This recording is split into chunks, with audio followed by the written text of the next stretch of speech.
തീയതി 25/2/21 ബാബു പറയുന്നു, മധുരമായ കുട്ടികളെ, നിങ്ങൾക്ക് ഓർമ്മയിൽ ഇരിക്കുന്നതിൻ്റെ പുരുഷാർത്ഥം തീർച്ചയായും ചെയ്യേണ്ടതുണ്ട്. കാരണം ഓർമ്മയുടെ ബലത്തിലൂടെ തന്നെയാണ് നിങ്ങൾ വികർമാജീത് ആകുന്നത്. ചോദ്യം: ഏതൊരു ചിന്ത വന്നുവെങ്കിൽ പുരുഷാർത്ഥത്തിൽ വീണുപോകും. ഈശ്വരീയ സേവാധാരികളായ കുട്ടികൾ ഏതൊരു സേവനം ചെയ്തുകൊണ്ടിരിക്കും? ഉത്തരം: പല കുട്ടികളും വിചാരിക്കുന്നു, ഇപ്പോൾ സമയം ബാക്കിയുണ്ട്, പിന്നീട് പുരുഷാർത്ഥം ചെയ്യാം. പക്ഷേ മൃത്യുവിന് നിയമമൊന്നുമില്ല. നാളെ നാളെ എന്ന് പറഞ്ഞ് മരിച്ചു പോകും. അതിനാൽ വളരെയധികം വർഷങ്ങൾ ബാക്കിയുണ്ട്, പിന്നീട് ഗാലപ്പ് ചെയ്യാം എന്ന് മനസ്സിലാക്കരുത്.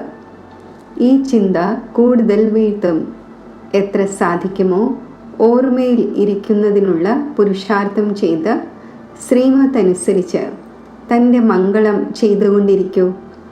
ആത്മീയ ഈശ്വരീയ സേവകരായ കുട്ടികൾ ആത്മാക്കളെ സാൽവേജ് ചെയ്യുന്നതിൻ്റെയും പതീതരെ പാവനമാക്കുന്നതിൻ്റെയും സേവനം ചെയ്തുകൊണ്ടിരിക്കും. ഗീതം ഓം നമഃ ശിവായ. ഓം ശാന്തി. കുട്ടികൾ ഇത് മനസ്സിലാക്കി കഴിഞ്ഞു.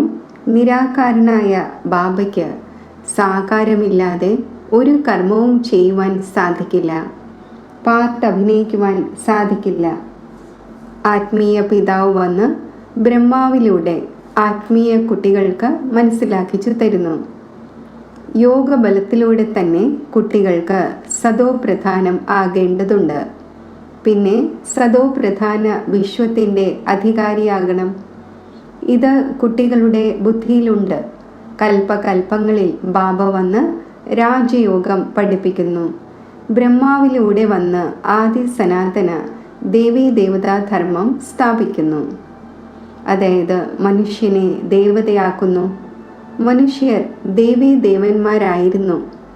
അവർ തന്നെ ഇപ്പോൾ പരിവർത്തനപ്പെട്ട് ശൂദ്രരും പതീതരുമായിരിക്കുന്നു. ഭാരതം പാരസ്പുരി ആയിരുന്നപ്പോൾ പവിത്രതയും സുഖവും ശാന്തിയും എല്ലാം ഉണ്ടായിരുന്നു. ഇത് 5000 വർഷത്തിൻ്റെ കാര്യമാണ്. ആക്യുറേറ്റായ കണക്ക് ബാബ ഇരുന്ന് മനസ്സിലാക്കിച്ചു തരുന്നു. ആ ഒന്നിനേക്കാൾ ഉയർന്നതായി ആരുമില്ല. സൃഷ്ടിയുടെ അഥവാ കൽപ്പവൃക്ഷം എന്നും പറയുന്ന വൃക്ഷത്തിൻ്റെ ആദിമധ്യ അന്ത്യത്തിൻ്റെ രഹസ്യം ബാബയ്ക്ക് തന്നെയാണ് പറഞ്ഞു തരുവാൻ സാധിക്കുന്നത്. ഭാരതത്തിൽ ദേവീ ദേവന്മാരുടെ രാജ്യം ഉണ്ടായിരുന്നു. അത് ഇപ്പോൾ പ്രായേണ ലോപിച്ചുപോയി. ദേവീ ദേവതാധർമ്മം ഇപ്പോൾ ഉണ്ടായിരിക്കുന്നില്ല. ദേവതമാരുടെ ചിത്രങ്ങൾ തീർച്ചയായും ഉണ്ട്. ഇത് ഭാരതവാസികൾ അറിയുന്നുണ്ട്. സത്യയുഗത്തിൽ ലക്ഷ്മി നാരായണൻ്റെ രാജ്യമായിരുന്നു. കൃഷ്ണനെ ദ്വാപരയിലേക്ക് കൊണ്ടുപോയി. ശാസ്ത്രങ്ങളിൽ ഈ തെറ്റ് വരുത്തിയിരിക്കുന്നു. ബാബ തന്നെ വന്ന് മറന്നുപോയവർക്ക് പൂർണ്ണമായും വഴി പറഞ്ഞു തരുന്നു. വഴി പറഞ്ഞു തരുന്നവൻ വരുമ്പോഴാണ് സർവ ആത്മാക്കളും മുക്തിധാമത്തിലേക്ക് പോകുന്നത്.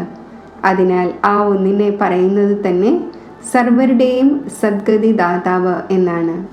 രചയിതാവ് ഒന്നേ ഉള്ളൂ. ഒരേ ഒരു സൃഷ്ടിയാണ് ഉള്ളത്.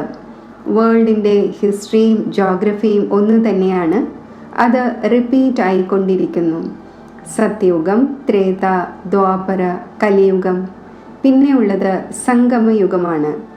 കലിയുഗത്തിൽ പതീതമാണ്, സത്യയുഗത്തിൽ പാവനമാണ്. സത്യയുഗം ഉണ്ടായിരിക്കുമ്പോൾ തീർച്ചയായും കലിയുഗം വിനാശമാകും. വിനാശത്തിന് മുമ്പേ സ്ഥാപനയുണ്ടാകും. സത്യയുഗത്തിലല്ല സ്ഥാപന ഉണ്ടാകുന്നത്. ഭഗവാൻ വരുന്നത് തന്നെ പതീത ലോകം ആയിരിക്കുമ്പോഴാണ്. സത്യയുഗം പാവന ലോകം തന്നെയാണ്. പതീത ലോകത്തെ പാവനമാക്കുന്ന ഭഗവാന് വരേണ്ടി വരുന്നു. ഇപ്പോൾ ബാബ സഹജത്തിലും സഹജമായ യുക്തി പറഞ്ഞു തരുന്നു. ദേഹത്തിൻ്റെ സർവസംബന്ധവും ഉപേക്ഷിച്ച് ദേഹി അഭിമാനിയായി ബാബയെ ഓർമ്മിക്കൂ. പതീത പാവനായ ഒരാൾ ഉണ്ടായിരിക്കുമല്ലോ. ഭക്തർക്ക് ഫലം നൽകുന്നവൻ ഒരേ ഒരു ഭഗവാനാണ്. ഭക്തർക്ക് ജ്ഞാനം നൽകുന്നു. പതീത ലോകത്തിൽ ജ്ഞാനസാഗരൻ തന്നെയാണ് വരുന്നത് പാവനമാക്കുവാനായി. പാവനമാകുന്നത് യോഗത്തിലൂടെയാണ്. ബാബയ്ക്കല്ലാതെ ആർക്കും പാവനമാക്കുവാൻ സാധിക്കില്ല. ഈ എല്ലാ കാര്യങ്ങളും ബുദ്ധിയിലിരുത്തുന്നത് മറ്റുള്ളവർക്ക് മനസ്സിലാക്കിച്ചു കൊടുക്കാനാണ്. ഓരോ വീട്ടിലും സന്ദേശം നൽകണം. ഭഗവാൻ വന്നു കഴിഞ്ഞു ഇങ്ങനെ പറയരുത്. വളരെ യുക്തിയോടെ മനസ്സിലാക്കിച്ചു കൊടുക്കണം. പറയൂ, അത് പിതാവാണല്ലോ. ഒന്നാണ് ലൗകിക പിതാവ്, രണ്ടാമത്തേത് പാരലൗകിക പിതാവ്. ദുഃഖത്തിൻ്റെ സമയത്ത് പാരലൗകിക പിതാവിനെ തന്നെയാണ് ഓർമ്മിക്കുന്നത്. സുഖധാമത്തിൽ ആരും ഓർമ്മിക്കുന്നില്ല.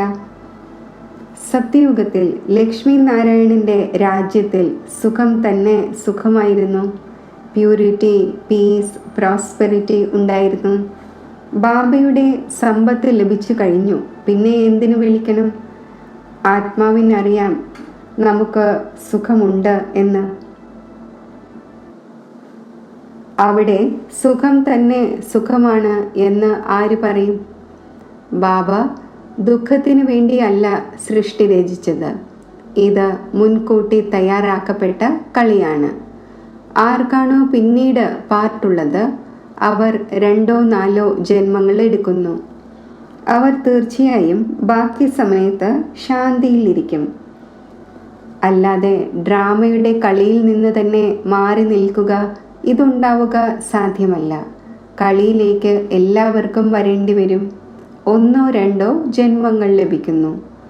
അപ്പോൾ ബാക്കി സമയം മോക്ഷത്തിലാണ് എന്നതുപോലെയാണ്. ആത്മാവ് പാർട്ടുധാരിയാണല്ലോ. ചില ആത്മാവിന് ഉയർന്ന പാർട്ട് ലഭിച്ചിട്ടുണ്ട്, ചിലർക്ക് കുറഞ്ഞത്. ഇതും ഇപ്പോൾ നിങ്ങൾ അറിയുന്നുണ്ട്. ഈശ്വരനെ ആർക്കും അന്ത്യം വരെയും കണ്ടെത്തുവാൻ സാധിക്കില്ല എന്ന് പാടപ്പെട്ടിട്ടുണ്ട്. ബാബ തന്നെയാണ് വന്ന് രചയിതാവിൻ്റെയും രചനയുടെയും ആദിമധ്യ അന്ത്യത്തിൻ്റെ അന്തിമം വരെയും പറഞ്ഞു തരുന്നത്. രചയിതാവ് സ്വയം വരാത്തത് വരെയും രചയിതാവിനെയും രചനയെയും അറിയുവാൻ സാധിക്കില്ല. ബാബ തന്നെയാണ് വന്ന് പറഞ്ഞു തരുന്നത്. ഞാൻ സാധാരണ ശരീരത്തിൽ പ്രവേശിക്കുന്നു. ഞാൻ ആരിലാണോ പ്രവേശിക്കുന്നത് ആ ഒന്ന് തൻ്റെ ജന്മങ്ങളെ അറിയുന്നില്ല.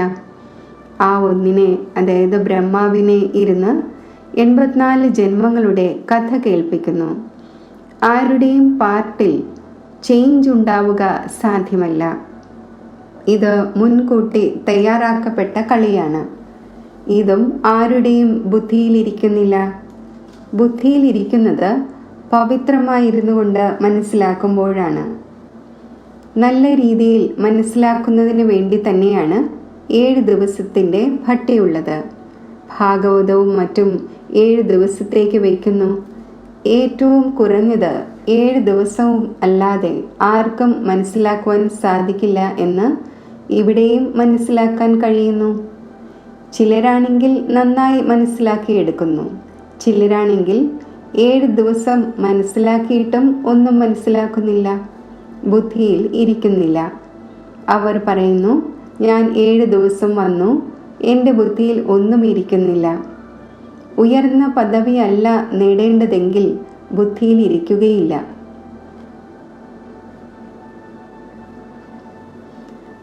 ശരി, എങ്കിലും അവരുടെ മംഗളമുണ്ടായല്ലോ. പ്രജകൾ ഇങ്ങനെയാണ് തയ്യാറാകുന്നത്. പിന്നെ രാജ്യഭാഗ്യം നേടുക എന്നതിൽ ഗുപ്ത പ്രയത്നമുണ്ട്. ബാബയെ ഓർമ്മിക്കുന്നതിലൂടെ തന്നെയാണ് വികർമ്മം വിനാശമാകുന്നത്. പിന്നെ ചെയ്യാം, ചെയ്യാതിരിക്കാം. പക്ഷേ ബാബയുടെ ഡയറക്ഷൻ ഇതാണ്. പ്രിയമുള്ള വസ്തുവിനെ ഓർമ്മിക്കാറുണ്ടല്ലോ. ഭക്തിമാർഗത്തിലും പാടുന്നു, ഹേ പതീത പാവന വരൂ. ഇപ്പോൾ ആ ഒന്നിനെ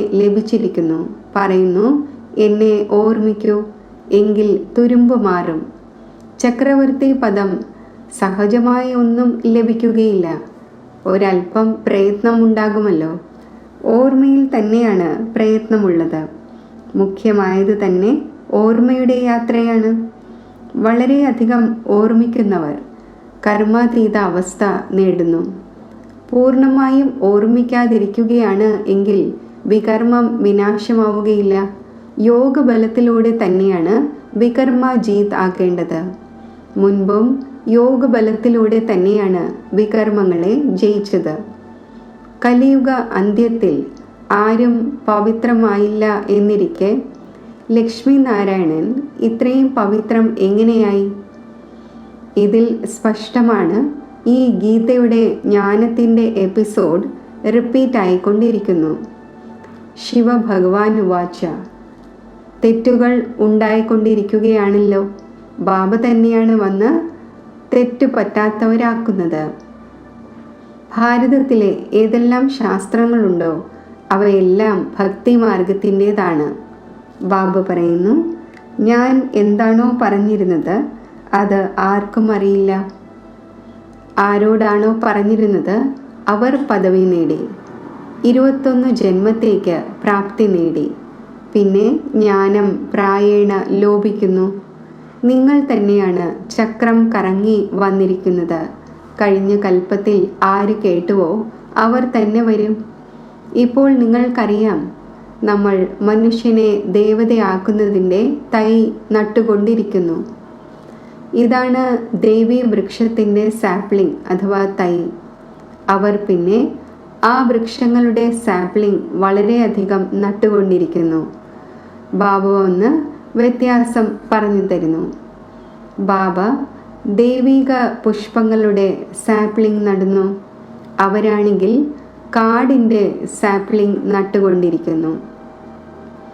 നിങ്ങൾ കാണിക്കുന്നുമുണ്ട് കൗരവർ എന്താണ് ചെയ്യുന്നത്, പാണ്ഡവർ എന്താണ് ചെയ്യുന്നത്, അവരുടെ പ്ലാൻ എന്താണ്, നിങ്ങളുടെ പ്ലാൻ എന്താണ്. അവർ ലോകത്തുള്ളവർ വർദ്ധിക്കാതിരിക്കാനുള്ള തങ്ങളുടെ പ്ലാൻ ഉണ്ടാക്കുന്നു. മനുഷ്യർ കൂടുതൽ വർദ്ധിക്കാതിരിക്കാനുള്ള ഫാമിലി പ്ലാനിങ് ചെയ്യുന്നതിന് വേണ്ടി പ്രയത്നിച്ചു കൊണ്ടിരിക്കുന്നു. ബാബയാണെങ്കിൽ വളരെ നല്ല കാര്യം പറഞ്ഞു തരുന്നു. അനേക ധർമ്മങ്ങൾ വിനാശമാകും. ഒരേ ഒരു ദേവീ ദേവതാ ധർമ്മത്തിൻ്റെ ഫാമിലി സ്ഥാപിക്കുന്നു. സത്യയുഗത്തിൽ ഒരേ ഒരു ആദി സനാതന ദേവീ ദേവതാ ധർമ്മത്തിൻ്റെ ഫാമിലി ഉണ്ടായിരുന്നു. വേറെ ഇത്രയും ഫാമിലീസ് ഉണ്ടായിരുന്നില്ല. ഭാരതത്തിൽ എത്ര ഫാമിലി ഉണ്ട്? Gujarati family, Maharashtrian family. വാസ്തവത്തിൽ ഭാരതവാസികളുടേത് ഒരു ഫാമിലി ആകേണ്ടതാണ്. വളരെയധികം ഫാമിലീസ് ഉണ്ടായിരിക്കുകയാണെങ്കിൽ തീർച്ചയായും പരസ്പരം കലഹങ്ങൾ ഉണ്ടായിരിക്കുക തന്നെ ചെയ്യും.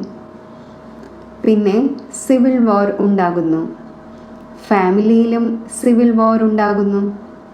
ക്രിസ്ത്യൻസിന് തൻ്റെ ഫാമിലിയുണ്ട്. അവരുടേതും പരസ്പരം യോജിക്കുന്നില്ല. പരസ്പരം 2 സഹോദരന്മാർ യോജിക്കുന്നില്ല. ജലത്തെ പോലും ഭാഗിക്കുന്നു. സിഖ് ധർമ്മത്തിലുള്ളവർ വിചാരിക്കും, നമ്മൾ തൻ്റെ സിഖ് ധർമ്മത്തിലുള്ളവർക്ക് കൂടുതൽ സുഖം നൽകട്ടെ. മമത്വം ഉണ്ടാകുന്നു. അതിനാൽ പ്രയത്നിച്ചു കൊണ്ടിരിക്കുന്നു. അന്തിമമാകുമ്പോൾ പിന്നെ സിവിൽ വാർ തുടങ്ങിയവ എല്ലാം വരുന്നു. പരസ്പരം യുദ്ധം ചെയ്യുവാൻ തുടങ്ങുന്നു. വിനാശം ഉണ്ടാവുക തന്നെ വേണം. ബോംബുകൾ ധാരാളം നിർമ്മിച്ചുകൊണ്ടിരിക്കുന്നു. വലിയ യുദ്ധം നടന്നപ്പോൾ അതിൽ 2 ബോംബുകൾ ഇട്ടിരുന്നു. ഇപ്പോഴാണെങ്കിൽ വളരെയധികം നിർമ്മിച്ചിരിക്കുകയാണ്. വിവേകത്തിൻ്റെ കാര്യമാണല്ലോ. നിങ്ങൾ മനസ്സിലാക്കിച്ചു കൊടുക്കണം, ഈ യുദ്ധം അതേ മഹാഭാരതത്തിൻ്റെതാണ്. വലിയ വലിയ ആളുകൾ ആരെല്ലാം ഉണ്ടോ അവർ പറയുന്നു, അഥവാ ഈ യുദ്ധത്തെ അവസാനിപ്പിച്ചില്ല എങ്കിൽ മുഴുവൻ ലോകവും അഗ്നിക്കിരയാകും. തീ പിടിക്കുക തന്നെ വേണം. ഇത് നിങ്ങൾ അറിയുന്നുണ്ട്. ബാബ ആദി സനാതന ദേവീ ദേവതാ ധർമ്മം സ്ഥാപിച്ചു കൊണ്ടിരിക്കുന്നു. രാജയോഗം തന്നെ സത്യയുഗത്തിൻ്റെതാണ്. ആ ദേവീ ദേവതാ ധർമ്മം ഇപ്പോൾ പ്രായേണ ലോപിച്ചു. ചിത്രവും തയ്യാറായിട്ടുണ്ട്. ബാബ പറയുന്നു, കഴിഞ്ഞ കൽപ്പത്തിലേതുപോലെ ഏത് വിഘ്നം വരേണ്ടതുണ്ടോ അത് വരും. ആദ്യമേ അറിയാൻ കഴിയില്ല, പിന്നെ മനസ്സിലാകും കഴിഞ്ഞ കൽപ്പത്തിൽ ഇങ്ങനെ സംഭവിച്ചിട്ടുണ്ടാകും എന്ന്. ഇത് മുൻകൂട്ടി തയ്യാറാക്കപ്പെട്ട ഡ്രാമയാണ്. ഡ്രാമയിൽ നമ്മൾ ബന്ധിക്കപ്പെട്ടിരിക്കുന്നു. ഓർമ്മയുടെ യാത്രയെ മറക്കുവാൻ പാടില്ല. ഇതിനെ പരീക്ഷ എന്ന് പറയുന്നു. ഓർമ്മയുടെ യാത്രയിൽ നിലനിൽക്കുവാൻ സാധിക്കുന്നില്ല, ക്ഷീണിച്ചു പോകുന്നു. ഗീതവുമുണ്ടല്ലോ, രാത്രിയിലെ യാത്രക്കാര ക്ഷീണിച്ചു പോകരുത് എന്ന്. ഇതിൻ്റെ അർത്ഥം ആർക്കും മനസ്സിലാക്കുവാൻ സാധിക്കില്ല. ഇതാണ് ഓർമ്മയുടെ യാത്ര. ഇതിലൂടെ രാത്രി പൂർത്തിയായി പകൽ വരുന്നു. പകുതി കൽപ്പം പൂർത്തിയായി പിന്നെ സുഖം ആരംഭിക്കും. ബാബ മന്മനാഭവയുടെ അർത്ഥവും മനസ്സിലാക്കിച്ചു തന്നു. കേവലം ഗീതയിൽ കൃഷ്ണന്റെ നാമം വയ്ക്കുന്നതിലൂടെ ആ ശക്തി ഉണ്ടായിരിക്കുന്നില്ല. ഇപ്പോൾ എല്ലാവരുടെയും മംഗളമുണ്ടാകണം. അതായത് നമ്മൾ എല്ലാ മനുഷ്യരുടെയും മംഗളം ചെയ്തുകൊണ്ടിരിക്കുന്നു, വിശേഷിച്ചും ഭാരതത്തിൻ്റെയും പൊതുവായി ലോകത്തിൻ്റെയും. ശ്രീമത്തിലൂടെ സർവരുടെയും മംഗളം നമ്മൾ ചെയ്തുകൊണ്ടിരിക്കുന്നു. ആര് മംഗളകാരിയാകുമോ അവർക്ക് സമ്പത്തും ലഭിക്കും. ഓർമ്മയുടെ യാത്രയിലൂടെ അല്ലാതെ മംഗളം ഉണ്ടാവുക സാധ്യമല്ല. ഇപ്പോൾ നിങ്ങൾക്ക് മനസ്സിലാക്കിച്ചു തരുന്നു, ആ ഒന്ന് പരിധിയില്ലാത്ത പിതാവാണ്. ബാബയിൽ നിന്നും സമ്പത്ത് ലഭിച്ചിരുന്നു. ഭാരതവാസികൾ തന്നെയാണ് 84 ജന്മങ്ങൾ എടുത്തത്. പുനർജന്മത്തിൻ്റെയും കണക്കുണ്ട്. 84 ജന്മങ്ങൾ ആരാണ് എടുക്കുന്നത് എന്ന് ആരും മനസ്സിലാക്കുന്നില്ല. തങ്ങളുടെ തന്നെ ശ്ലോകവും മറ്റും ഉണ്ടാക്കി കേൾപ്പിച്ചുകൊണ്ടിരിക്കുന്നു. ഗീത അത് തന്നെയാണ്. വ്യാഖ്യാനങ്ങൾ അനേകം എഴുതുന്നു. ഗീതയേക്കാൾ ഭാഗവതത്തെ വലുതാക്കി. ഗീതയിലാണ് ജ്ഞാനം, ഭാഗവതത്തിൽ ജീവിത കഥയാണ്. വാസ്തവത്തിൽ ഗീതയാണ് വലുതാകേണ്ടത്. ജ്ഞാനത്തിൻ്റെ സാഗരം ബാബയാണ്. ബാബയുടെ ജ്ഞാനം തുടർന്നു കൊണ്ടേയിരിക്കുന്നു. അവർ ഗീത അരമണിക്കൂർ പഠിക്കുന്നു. ഇപ്പോൾ നിങ്ങൾ ഈ ജ്ഞാനം കേട്ടുകൊണ്ടിരിക്കുന്നു. ദിനം പ്രതിദിനം നിങ്ങളുടെ അടുക്കൽ അനേകം പേർ വന്നുകൊണ്ടിരിക്കും. പതുക്കെ പതുക്കെ വരും. ഇപ്പോൾ തന്നെ അഥവാ വലിയ വലിയ രാജാക്കന്മാർ വരികയാണെങ്കിൽ പിന്നെ കാലതാമസം ഉണ്ടാകില്ല. ഉടൻ ശബ്ദം പുറപ്പെടും. അതിനാൽ യുക്തിയോടെ പതുക്കെ പതുക്കെ നടന്നുകൊണ്ടിരിക്കുന്നു. ഇത് ഗുപ്തജ്ഞാനമാണ്. ആർക്കും അറിയില്ല ഇവർ എന്താണ് ചെയ്തുകൊണ്ടിരിക്കുന്നത്. രാവണനോട് നിങ്ങളുടെ യുദ്ധം എങ്ങനെയാണ്? ഇത് നിങ്ങൾക്കേ അറിയൂ, മറ്റാർക്കും അറിയുവാൻ സാധിക്കില്ല. ഭഗവാൻ ഉവാച, നിങ്ങൾ സദോ പ്രധാനമാകുന്നതിനായി എന്നെ ഓർമ്മിക്കൂ, എങ്കിൽ പാപം നശിക്കും. പവിത്രമാകൂ, അപ്പോൾ കൂടെ കൊണ്ടുപോകും. ജീവൻ മുക്തി സർവർക്കും ലഭിക്കണം. രാവണ രാജ്യത്തിൽ നിന്നും മുക്തിയുണ്ടാകും. നിങ്ങൾ എഴുതുന്നുമുണ്ട്, നമ്മൾ ശിവശക്തി ബ്രഹ്മകുമാർ കുമാരിമാർ ശ്രേഷ്ഠാചാരി ലോകം സ്ഥാപിക്കും. പരംപിത പരമാത്മാവിൻ്റെ ശ്രീമത്തനുസരിച്ച് 5000 വർഷം മുമ്പെന്ന പോലെ 5000 വർഷത്തിൽ ആദ്യം ശ്രേഷ്ഠാചാരി ലോകമായിരുന്നു. ഇത് ബുദ്ധിയിലിരുത്തണം. മുഖ്യ പോയിന്റ്സ് ബുദ്ധിയിൽ ധാരണയാകുമ്പോൾ ഓർമ്മയുടെ യാത്രയിലിരിക്കും. കല്ല് ബുദ്ധിയാണല്ലോ. ചിലർ വിചാരിക്കുന്നു ഇപ്പോൾ സമയം ബാക്കിയുണ്ട്, പിന്നീട് പുരുഷാർത്ഥം ചെയ്യാം. പക്ഷേ മൃത്യുവിന് നിയമമൊന്നുമില്ല. നാളെ മരിച്ചു പോവുകയാണെങ്കിൽ അപ്പോൾ നാളെ എന്ന് പറഞ്ഞ് മരിച്ചു പോകും, പുരുഷാർത്ഥം ചെയ്യില്ല. അതിനാൽ ഇങ്ങനെ വിചാരിക്കരുത് വളരെയധികം വർഷങ്ങൾ ബാക്കിയുണ്ട്, പിന്നീട് ഗാലപ്പ് ചെയ്യാം എന്ന്. ഈ ചിന്ത കൂടുതൽ വീഴ്ത്തും. എത്ര സാധിക്കുമോ പുരുഷാർത്ഥം ചെയ്തുകൊണ്ടിരിക്കൂ. ശ്രീമത്തനുസരിച്ച് ഓരോരുത്തർക്കും തൻ്റെ മംഗളം ചെയ്യേണ്ടതുണ്ട്. തൻ്റെ പരിശോധന നടത്തണം. എത്ര ബാബയെ ഓർമ്മിക്കുന്നുണ്ട്, എത്ര ബാബയുടെ സർവീസ് ചെയ്യുന്നുണ്ട്. നിങ്ങൾ ആത്മീയ ഈശ്വരീയ സേവകരാണല്ലോ. നിങ്ങൾ ആത്മാക്കളെ സാൽവേജ് ചെയ്യുന്നു. ആത്മാവ് പതീതത്തിൽ നിന്നും എങ്ങനെ പാവനമാകും? അതിനുള്ള യുക്തികൾ പറഞ്ഞു കൊടുക്കുന്നു. ലോകത്തിൽ നല്ലവരും മോശമായ മനുഷ്യരുമുണ്ട്. ഓരോരുത്തരുടെയും പാർട്ട് അവരവരുടേതാണ്. ഇതാണ് പരിധിയില്ലാത്ത കാര്യം. മുഖ്യമായ ശാഖ ഉപശാഖകളെ തന്നെയാണ് കണക്കാക്കുന്നത്. ബാക്കി ഇലകൾ അനേകമുണ്ട്. ബാബ മനസ്സിലാക്കിച്ചു തന്നുകൊണ്ടിരിക്കുന്നു. കുട്ടികളെ, പ്രയത്നിക്കൂ. സർവർക്കും ബാബയുടെ പരിചയം നൽകൂ. അപ്പോൾ ബാബയുമായി ബുദ്ധിയോഗം യോജിക്കട്ടെ. ബാബ സർവ കുട്ടികളോടും പറയുന്നു, പവിത്രമാകൂ, എങ്കിൽ മുക്തിധാമത്തിലേക്ക് പോകും. മഹാഭാരത യുദ്ധത്തിലൂടെ എന്ത് സംഭവിച്ചു എന്ന് ലോകത്തുള്ളവർക്കറിയില്ല.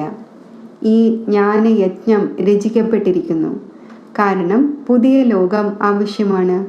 നമ്മുടെ യജ്ഞം പൂർത്തിയാകുമ്പോൾ എല്ലാം ഈ യജ്ഞത്തിൽ സ്വാഹായാകും.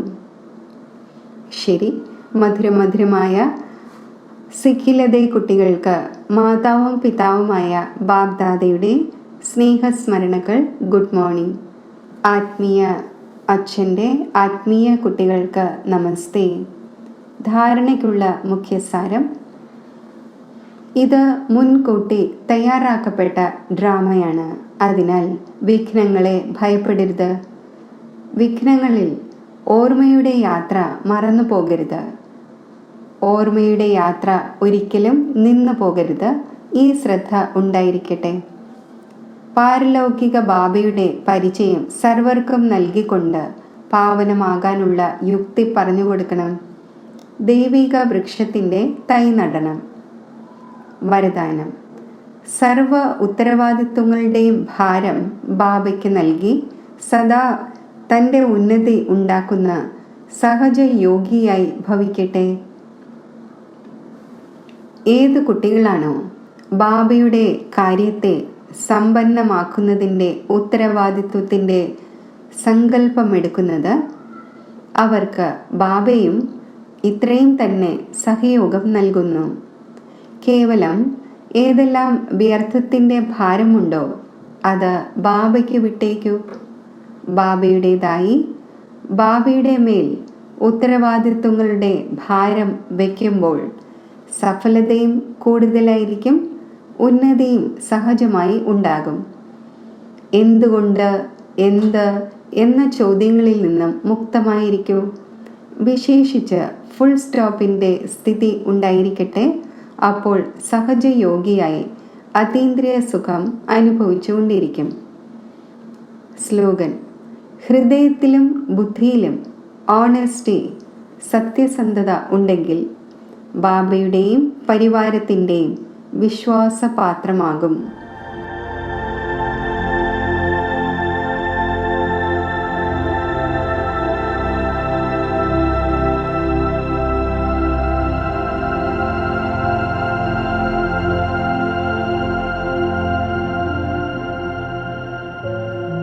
സാകാര സ്മൃതികൾക്ക് ഉപരിയായി ഞാൻ എൻ്റെ വാസ്തവിക സ്വരൂപത്തിൽ സ്ഥിതി ചെയ്യുന്നു.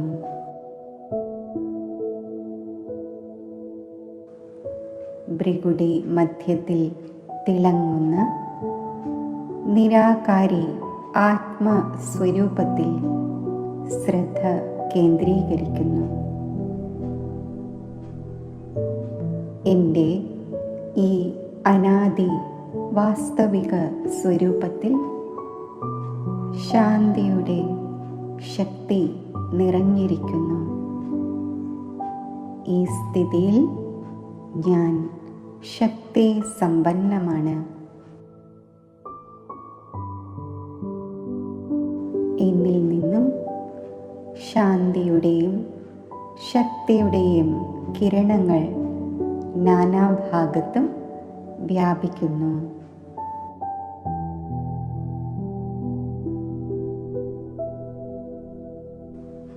ഇപ്പോൾ ഞാൻ സ്മൃതിയുടെ ശക്തിയാൽ ശബ്ദത്തിൻ്റെ ലോകത്തു നിന്നും മാറി നിരാകാരി ദേശ നിവാസിയാകുന്നു.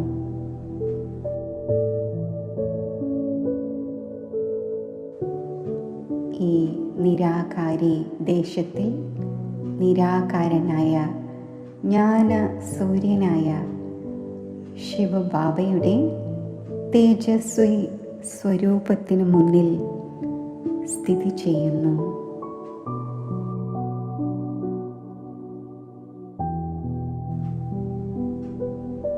മഹാജ്യോതിയായ ജ്ഞാന സൂര്യനിൽ നിന്നും ശക്തികളുടെ കിരണങ്ങൾ എന്നിൽ പതിച്ചുകൊണ്ടിരിക്കുന്നു.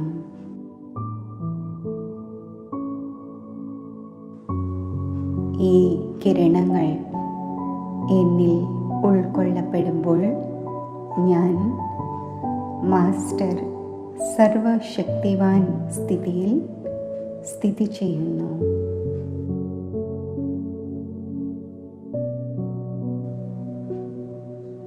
ഈ ശക്തിശാലി സ്ഥിതിയിൽ സർവഗുണങ്ങളും ശക്തികളും സ്വതവേ എമർജ് രൂപത്തിൽ ആകുന്നു.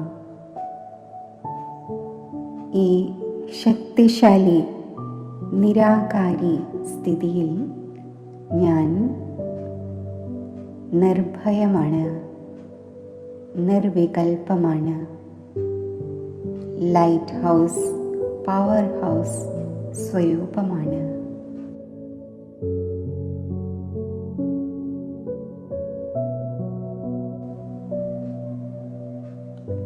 ഈ അവസ്ഥയിൽ എൻ്റെ മനസ്സും ബുദ്ധിയും സ്വച്ഛവും സ്പഷ്ടവുമാണ്.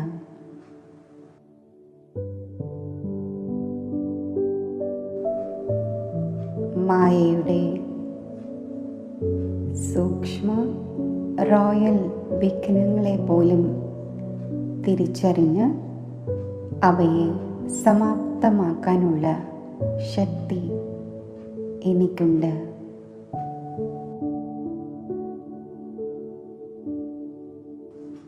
ജ്ഞാന സൂര്യൻ്റെ പ്രകാശ കിരണങ്ങൾ എൻ്റെ ചിത്തത്തെ പ്രകാശമാനമാക്കുന്നു.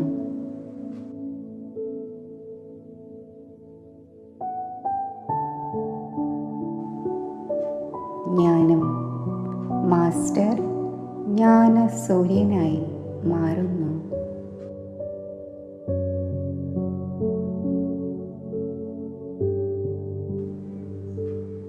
ഈ സമ്പന്ന സ്ഥിതി പ്രാപ്തമാക്കി ശബ്ദത്തിൻ്റെ ലോകത്തിൽ സാകാര ദേഹത്തിൽ സ്മൃതി സ്വരൂപമായി സ്ഥിതി ചെയ്യുന്നു.